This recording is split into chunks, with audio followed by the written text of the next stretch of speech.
আমি তো নিয়ে যাবো, কিন্তু ঝান্ডাটাকে এইভাবে এটা সমর্থন আছে না, মানুষ তো সমর্থন করে এটা। আমি বুঝতে পেরেছি আপনার কথা। তাহলে আমি আপনাকে কেন বোঝাচ্ছি এই জিনিসটা? আপনারা নিজে থেকে কেন বুঝতে পারছেন? আপনারা ইলেকশন কমিশনের কাজ করেন। এমনি করে টানবেন না, ঠিক আছে? ঝন্ডা সিঁড়ি করে নেবেন, সিঁড়ি করে টানবে। এটা আপনাদেরকে বুঝতে হবে, আপনারা ইলেকশন কমিশনের কাজ করছেন। একটা থেকে আমি বলছি, আমি উত্তর কলকাতা জেলার সভাপতি যুব মোর্চা, আমি এখানেই থাকি। কে কমপ্লেন? এটা কমপ্লেন আছে, এমন কাজ কমপ্লেন কোথায়? কোন বুথ আছে? কেন এটা করবে না? কোন বুথের কথা বলছেন? এটা কত নম্বর বুথে? আমাদের এটা ইন্টালি এরিয়ার মধ্যে। আরে ঠিক আছে, এটা কেন খুলেছেন এটা বলবেন তো? এটা হচ্ছে ইয়ে চলে এসছে না, এখন ভোট চলে এসছে, আমাদের তো ইয়ে চলে এসছে। কি এসছে?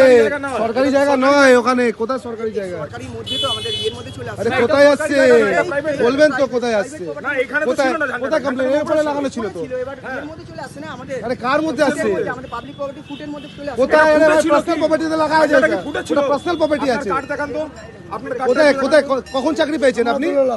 কোথায় চাকরি পেয়েছেন? কবে পেয়েছেন চাকরি? ভুল করছে। এই দেখুন ওটার আরে চাকরি কবে পেয়েছেন? কবে চাকরিটা পেয়েছেন ইলেকশন কমিশনে গিয়ে জানেন? আপনার বিরুদ্ধে কমপ্লেন করুন। চাকরিটা পেয়েছেন? কি করে চাকরিটা পেয়েছেন? আপনি কোনো যুক্তি দিতে পারছেন না। কি করে চাকরিটা পেয়েছেন বলুন? আপনি যুক্তি দিতে পারছেন না। আপনি flag কেন খুললেন? ওটা আপনি পার্সোনাল ঝান্ডাটা প্রপার্টিতে কেন লাগা খুললেন? আছে। আমি বললাম তো এটা না ওটা পার্সোনাল প্রপার্টিতে আছে। এক মিনিট, ঝান্ডাটা ঝান্ডা ল্যাম্প পোস্টে পোস্টে নেই। না, ঝান্ডাটা ছিল এখানে। ঝান্ডাটা আমাদের পাবলিক পাবলিক প্রপার্টি এখানে পাবলিক প্রপার্টি এখানে আছে। তাহলে এটা করে কেন টানছো? এটা কি পাবলিক প্রপার্টি? আরে ওটা ওটা কি সরকারি জায়গা? এটা সরকারি জায়গা। এটা সরকারি জায়গা নয়। আপনি এটা সরকারি বলে? চাকরি করেন আর সরকারি জায়গাতে লাগানো নেই, আপনি এটাকে সরকারি বলছেন। এটা কি করে হতে পারে? আপনি ইলেকশন কমিশন থেকে আগে রুলটা জেনে আসুন। ও দাদা, আগে রুলটা জেনে আসুন, নিরপেক্ষ ভাবেন যে কাজ করুন। ঠিক আছে? না, একদম না। আগে রুলটা জেনে আসুন। আপনার নামটা কি আছে? আমি বুঝে দিচ্ছি। ঠিক আছে, রুলটাকে জেনে আসুন। হ্যাঁ, ভুল করেছে। আপনি খোলাচ্ছেন, আপনি ভুল দেখে করেছে, খোলা, ঝান্ডাটা খোলা ভুল হয়েছে। ঠিক আছে? ওটা রেখে আসো। কোথায় রাখছে এটা? করেছে। কোথায় রাখছে? ওর মধ্যে রেখে আসো। বুঝলেন গেমটা? প্যাকের টিম আবার ময়দানে নেমে পড়েছে এবং সেখানে কি গেমটা হচ্ছে বুঝতে পারলেন? ঘটনার নামটা শুনলেন, এন্টালি বিধানসভাতে হচ্ছে। যাকে ইসিআই অফিসিয়াল বলে ওই যে সানগ্লাস পরে যে যুবকটি ওখানে ছিল, তার নাম পাওয়া যাচ্ছে অমিত পোদ্দার। এবং যিনি এটা ধরেছেন তিনি হচ্ছেন উত্তর কলকাতার যুব মোর্চার বিজেপির প্রেসিডেন্ট সুরজ কুমার সিং। এই যে গেমটা, এটা নাকি যেখানে যেখানে বিজেপি স্ট্রং হোল্ড হচ্ছে বা যেখানে যেখানে বিজেপি ভালোভাবে প্রচার করতে শুরু করেছে সেইখানেই হচ্ছে। কি গেম হচ্ছে না, এরকম সঙ্গে পুলিশ নিয়ে আসছে, সঙ্গে কলকাতা পুলিশ ছিল দেখলেন, সঙ্গে পুলিশ নিয়ে আসছে এবং বলছে যে আমরা ইলেকশন কমিশন অফ ইন্ডিয়া থেকে আসছি, এবং একটা করে নাম, একটা পরিচয়পত্র রকম ঝুলছে। সেটা সত্যি মিথ্যে এখনো বোঝা যাচ্ছে না। এবং সেখানে বেছে বেছে বিজেপির যত ফ্ল্যাগ লাগানো আছে সমস্ত ফ্ল্যাগ প্রায় খুলে নিয়ে আসছে। 99% ফ্ল্যাগ নাকি খুলে নেওয়া হচ্ছে এবং খুলে নিয়ে সেগুলো দুমড়ে মুচড়ে ফেলে দেওয়া হচ্ছে, গাড়ি করে নিয়ে চলে যাওয়া হচ্ছে। কিন্তু সেখানে শাসক দল বা অন্যান্য দল অর্থাৎ বামফ্রন্ট, কংগ্রেস, আইএসএফ, এদের ফ্ল্যাগ যদি থাকে সেগুলোকে কিন্তু টাচ করা হচ্ছে না। এবার রিজনটা কি দেওয়া হচ্ছে বললেন? ওই এসে গেছে তো সেটা ইয়ের মধ্যে পড়ছে, এই জন্য সবেতেই ইয়েটা কি আর বলতে পারছে না যখন চেপে ধরা হচ্ছে। তাহলেই গেমটা বোঝা যাচ্ছে। শুধু এইটাই নয়, মোবাইলে মিস কল নিয়েও একটা ভয়ঙ্কর গেম চলছে। প্যাকের টিম, ফিকের টিম সেই জিনিস করছে। কি ঘটনা ঘটছে রাজ্য জুড়ে পুরোটা ব্যাখ্যা করব, শেষ অবধি শুনুন এই প্রতিবেদন। নমস্কার প্রিয় বন্ধু, মিডিয়ায় আপনাদের স্বাগত এবং আপনারা দেখছেন প্রিয় বন্ধু বাংলা, সত্যের সন্ধানে সর্বদা আমি শুদ্ধশীল। বন্ধুরা, আপনারা জানেন যে গত সপ্তাহেই এই যে রাজ্য ইলেকশন কমিশন রয়েছে, সেই রাজ্য ইলেকশন কমিশনের দুজনের উচ্চপদস্থ যে কর্মী রয়েছেন, যারা আধিকারিক রয়েছেন, তাদেরকে সরিয়ে দেওয়া হয়েছে এবং তাদের বিরুদ্ধে অভিযোগ উঠেছিল পক্ষপাতিত্বের। এইটা হচ্ছে সেই পক্ষপাতিত্বের অভিযোগ।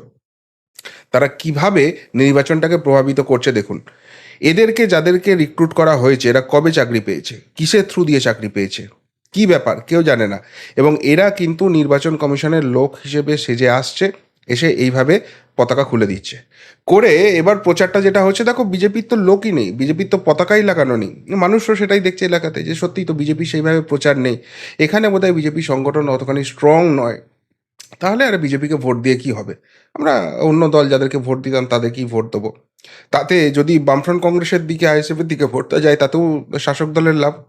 বিজেপির ভোটটা যেটা আছে, বিরোধী ভোটটা আছে, ভাগ হয়ে যাচ্ছে। আর যদি শাসক দলের দিকে যায় তাহলে তো পোয়া 12, তাদের ভোট সরাসরি বৃদ্ধি পাচ্ছে। নির্বাচন কমিশনের লোক যদি হয় তারা তো নিরপেক্ষ ভূমিকা পালন করবে। একটা পতাকা লাগানো রয়েছে, বলছে রাস্তার উপর সেই পতাকাটা পড়ছে, সেই জন্য আমরা খুলে দিচ্ছি। আর রাজ্য জুড়ে এত বড় হাসি মুখের জনগণের ট্যাক্সের পয়সায় যে কাট আউটগুলো লাগানো আছে, পিসি ভাইপো, সেগুলো কিন্তু এরা এই নির্বাচন কমিশন দেখতে পায় না। শাসক দলের যে পতাকা আছে এরা দেখতে পায় না, এবং সঙ্গে পুলিশ আছে। যেই ধরা পড়ে গেছে, এটা যদি সঠিক কাজ করতো, যে নির্বাচন কমিশনের লোক বলছে সে কীরকম তোতলাচ্ছিল দেখে নিলেন। পুলিশও বারবার ঠান্ডা করার চেষ্টা করছে, না না না ঠিক আছে, ভুল হয়েছে, বুঝতে পেরেছি। তো ভুল হয়েছে, তো আপনি কি এতক্ষণ দাঁড়িয়ে কী করছিলেন? আপনাকে সঙ্গে নিয়ে করছে। মানে পুরো গেম প্ল্যানটা বুঝুন। ইলেকশন কমিশনের কর্মী সাজিয়ে এরা কারা? এরা তো একদম পার্টির দলদাস কিংবা ক্যাডার। তাদের কি চাকরিটা করে দেওয়া হয়েছে, এবং তারা এখন নির্বাচন কমিশনের হয়ে আদতে শাসক দলের হয়ে কাজ করছে, বিজেপির এগেনস্টে কাজ করছে। বুঝতে পারছেন গেমটা কি হচ্ছে? শুধু এটাই নয়, আর একটা যে ভয়ঙ্কর গেমের কথা আমি শুনলাম, এটার কোনো সরকারি প্রমাণ আপাতত আমার কাছে নেই, কিন্তু আমি বিভিন্ন মানুষের কাছে শুনলাম যে কখনো বলা হচ্ছে ইলেকশন কমিশনের তরফ থেকে সমীক্ষা করতে আসা হচ্ছে, কখনো বলা হচ্ছে কোনো সংস্থা, নিরপেক্ষ সংস্থার হয়ে সমীক্ষা করতে আসছে, এবং সেখানে প্রশ্ন করছে, করার পর বলছে আপনার এখানে যে সমীক্ষা করেছিলাম, এই সমীক্ষাটা আমি যে সঠিকভাবে আপনার কাছে এসেছিলাম, এই ডেটাটা আমাদের তো রেজিস্টার করতে হবে, এটা না করলে আমরা অ্যাফিলিয়েশন পাবো না। একটা নাম্বার দিচ্ছি, আপনাকে কিচ্ছু করতে হবে না, জাস্ট এই নাম্বারে একটা মিস কল মেরে দেবেন। এই নাম্বারটায় মিস কল মারলেই আমি যে আপনার কাছে সমীক্ষা করতে এসেছিলাম এই ডেটাটা ক্যাপচার হয়ে যাবে, এবং সেটা এই কাজে লাগবে, ওই কাজে লাগবে, এরকম করে বলা হচ্ছে। এবার এই রকম অভিযোগ অন্তত 5 থেকে 7 জন আমাকে করলেন, হোয়াটসঅ্যাপ মেসেজ পাঠিয়েছেন, কল করেছেন, করে বললেন। তো আমি তারপর খোঁজ করার চেষ্টা করলাম। প্রথম কথা যেটা শুনলাম, যে নির্বাচন কমিশনের হয়ে এরকম কোনো সমীক্ষা হয় না। 2 নম্বর কথা, আমি একজনের সঙ্গে যোগাযোগ করেছিলাম, আমার বন্ধুস্থানীয়ই বলতে পারেন, সমীক্ষার কাজে তার সঙ্গে পরিচয় হয়েছিল, যে একসময় এই প্যাকেট টিমে কাজ করতো। পরবর্তীকালে সে বুঝেছে এখানে বিশাল বড় ঘাবলা সে বেরিয়ে গেছে। তার সঙ্গে আমি কথা বলছিলাম, কথা বলে বোঝার চেষ্টা করছিলাম যে মিস কলটা দেওয়া হচ্ছে, এটাতে কি হবে? অ্যাকাউন্ট ফ্রড করা হবে? বললো না, এখানে কি হচ্ছে আমি জানি না, নতুন কোনো সিস্টেম এসেছে কিনা, কিন্তু যেটা অতীতে সিস্টেম ছিল সেখানে দুটো জিনিস করা হয়। কি বলছে, এখন সবার ফোনই মোটামুটি স্মার্টফোন, এবং যে নাম্বারটা আমরা ইউজ করি সেটা থ্রু দি বিভিন্ন সোশ্যাল মিডিয়ার সঙ্গে লিঙ্ক থাকে। মানে ধরুন আপনি ফেসবুকে আছেন, বা আপনি টুইটারে, মানে যেটা এক্স হ্যান্ডেলে আছেন, সেখানে আপনি হয়তো ইমেল আইডি দিয়ে খুলেছেন, অনেকে আবার মোবাইল দিয়ে খোলে, তাহলে তো হয়েই গেল। আর যদি নাও খোলে, যদি ইমেল আইডি দিয়েও খোলে, তখন অ্যাকাউন্টটা ভেরিফাই করার জন্য মোবাইল নাম্বারটাকে ট্যাগ করতে বলা হয়। ওই 2 ওয়ে অথেন্টিকেশন, আপনার একটা মোবাইল নাম্বার দরকার হয়। আবার অনেক সময় যেটা হয় যে এই মোবাইল নাম্বার যেটা রয়েছে সেটা আপনি এখানে 2 ওয়ে অথেন্টিকেশন করলেন না, কিন্তু আপনার যে জিমেলের থ্রু দিয়ে অ্যাকাউন্টটা খুলেছেন সেই জিমেলের ভেরিফিকেশনের জন্য ওইখানে নাম্বারটা ট্যাগ থাকে, মানে কোথাও না কোথাও আপনার মোবাইল নাম্বারটা ট্যাগ আছে। এখন যখনই আপনি ওই সুনির্দিষ্ট নাম্বারটাতে মিস কল দিয়ে দেবেন, আপনার মোবাইলটা লিপিবদ্ধ হয়ে গেল। যে মুহূর্তে লিপিবদ্ধ হয়ে গেল, সেখানে নাকি দুটো অ্যাক্টিভিটি ঘটে। কি দুটো অ্যাক্টিভিটি ঘটে? নাম্বার 1, ওই মোবাইল সংক্রান্ত যতগুলো সোশ্যাল মিডিয়া আছে সেই সোশ্যাল মিডিয়াতে বেছে বেছে এমন ফিড পাঠানো হবে যাতে একটি বিশেষ রাজনৈতিক দলের পজিটিভ নিউজ সেখানে যায়, আর আর যারা তাদের বিরোধী, ওই প্রধান রাজনৈতিক দলটার যারা বিরোধী, তাদের নেগেটিভ নিউজ যায়। তাদের ফাঁকা মাঠের ছবি, সবাই লোক হচ্ছে না, তারা বাজে কথা বলছে, এই ধরনের যেগুলো, সেইগুলো যাবে। আর যেটা আপনার দল, সেই মানে যে দলটা, প্রধান রাজনৈতিক দলটা, তার যেটা পজিটিভ দুর্দান্ত ভিডিও, খবর, সেইখানে পোস্ট করা হবে। এটা হচ্ছে নাম্বার 1। নাম্বার 2 যেটা হচ্ছে সেটা আরও ভয়ঙ্কর, সেটা হচ্ছে লোকেশন ট্র্যাকিং হয় নাকি। এই নাম্বারটা যাওয়ার পর এই নাম্বারটা ওই গুগলে ম্যাপ থাকে, কোথায় কোথায় আপনি ওই মোবাইল নিয়ে ঘুরছেন, কিন্তু সবটা ওখানে চলে আসে। তো সেটা অফ করা যায়, কিন্তু অনেকেই সেই অফ করার নিয়মটা কিন্তু জানে না। তো যখনই এই নাম্বারটা হয়ে গেল, আপনি কোথায় কোথায় যাচ্ছেন, ধরুন বিজেপির এগেনস্টে আপনাকে ট্যাগ করা হচ্ছে, আপনি বিজেপি করতেন আগে এরকম হচ্ছে, এরপর আপনাকে ফিডগুলো পাঠানো হচ্ছে, আপনার ব্রেনটা ওয়াশ হয়েছে কিনা। এরপরও আপনি বিজেপির যেখানে সভা হচ্ছে, স্ট্রিট কর্নার মিটিংই হোক, বড় সভাই হোক, পদযাত্রাই হোক, আপনি কোথায় কোথায় যাচ্ছেন সেইটা ট্যাগ হবে। বা সেইখান থেকে আপনি এই যে বিশেষ রাজনৈতিক দলটা আছে সেই রাজনৈতিক দলটার কাছাকাছি আসছেন কি না সেটা ট্যাগ হবে। যদি হয় তাহলে ঠিক আছে, এই ফিড হচ্ছে, না হলে আরও বেশি করে ফিড পাঠাও। এই ধরনের পুরো সোশ্যাল মিডিয়া দিয়ে ইনফ্লুয়েন্স করার খেলা চলছে, এবং সেইটার জন্যই বারবার সমীক্ষার নামে এসে বলা হচ্ছে যে একটি নাম্বার আছে, এই নাম্বারটাতে আপনারা মিস কল দিন, তবেই এই সমীক্ষাটা রেজিস্টার্ড হবে। এবং অনেক সময়ই এখানে যাদেরকে পাঠানো হচ্ছে তারা কলেজ ছাত্র, কলেজ ছাত্রী এদেরকে, এবং বলা হচ্ছে দেখুন এই এক একটা সমীক্ষা করে আমরা 5 টাকা করে পাই, কে বলছে আমরা একটা সমীক্ষা করে 7 টাকা করে পাই, আপনারা যদি এইটুকুনি না করে দেন কাকু, আপনারা যদি এইটুকুনি না করে দেন বৌদি, আমরা এটাও পারবো না, সারাদিন ঘুরে ঘুরে আমাদের 70-80 টাকা হয় মাত্র, এই দিয়ে কি সংসার চলে, খুব কষ্টে আছি। আপনাকে করুণ কাহিনীর গল্প শোনাবে এবং ইনফ্লুয়েন্স করবে ওই নাম্বারটাতে মিস কল দেওয়ার জন্য, যে আপনি দিলেই কিন্তু আমি ওই টাকাটা পাবো, আমি যে সমীক্ষাটা খেটে খুঁটে করলাম, আমি কিন্তু ওই মিস কলটা না দিলে আর ওই টাকাটা পাবো না। এরকম বিভিন্ন গল্প, মানে সিম্প্যাথি জাগানো গল্প করা হচ্ছে, করে মিস কলটা নেওয়া হচ্ছে। তারপর ওই নাম্বারটা নিয়ে কিন্তু আসল খেলা শুরু হচ্ছে। একদিকে সোশ্যাল মিডিয়ার ফিড যাচ্ছে, অন্যদিকে পুরো ট্র্যাকিং হচ্ছে নাকি।